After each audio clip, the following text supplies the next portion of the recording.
people should fucking stop complaining. Right. People should figure out who the fuck they are. Good call. People should not listen to America propaganda of fixing the shit they suck at. They should be tripling down on what they're good at. They should be competent in certain areas, but you're not gonna become Beyonce or, you know, like your bone structure is a certain way. Like you're not gonna solve everything. Your IQ can get a little bit better, but don't worry about the incremental. Figure out what you fucking puts you on fire and you're halfway decent at. If you're lucky enough right now to be listening and you're good at what you like, become tunnel fucking vision. Because there's way too many voices telling you what and how. And here's the other thing, and this is the big one, Joe, because you have a humongous audience. The biggest thing that I've seen dividends from, have the conversation with the person that's holding you back. The reason most people who are listening right now are not doing that thing is they're worried about the opinion of somebody, usually their mother, usually their father.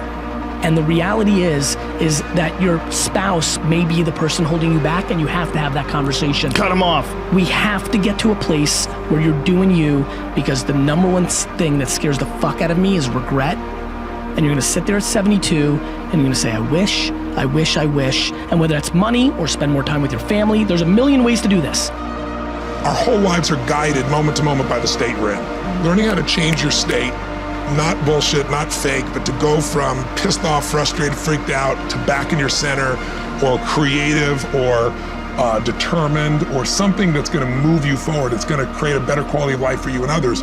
That's a critical skill set. So moment to moment, our life's controlled by our states. Yep. You know, if you're in an angry state, you're gonna respond differently than if you're feeling playful. But what controls those states long term is your model of the world. Everyone has different goals and dreams and desires, but as I traveled around the world to 100 countries, I started going, holy shit, I'm seeing the same problems. What's underneath it? I began to see that there are these same 6 human needs that we all have, the same needs.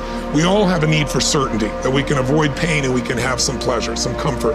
We all need uncertainty. Mm-hmm. We need variety, or we feel dead inside. If you're totally certain, you're bored. If you have total variety, you're like freak out. And it's not a balance, it's learning which of these you need more as a person. Everyone's developed a different set of values in that area. The need for significance, to feel unique, special, important, the need to feel loved, the need to grow, and the need to contribute. Some people value certainty at the top of their list. That's their center of their target. I don't want to do anything unless I know it's going to work. I don't want to do anything unless it's the same. If you change anything, they freak out. If you're driven by love first, you want certainty too, but love is higher, you're going to behave very differently than if you're driven by significance. I have to be the one. The two that most people have, 90% of the planet, if you said, of all these needs, which one do you really focus on most day to day? Everybody wants love, but what do you focus on? Most people focus on being significant. We live in a Facebook world where people fake their life, put new filters, make it look different than it really is, tell stories that, you know, are totally full of it to make themselves look good. Because we live in this kind of false world where significance is more important than love. Right. And it separates us.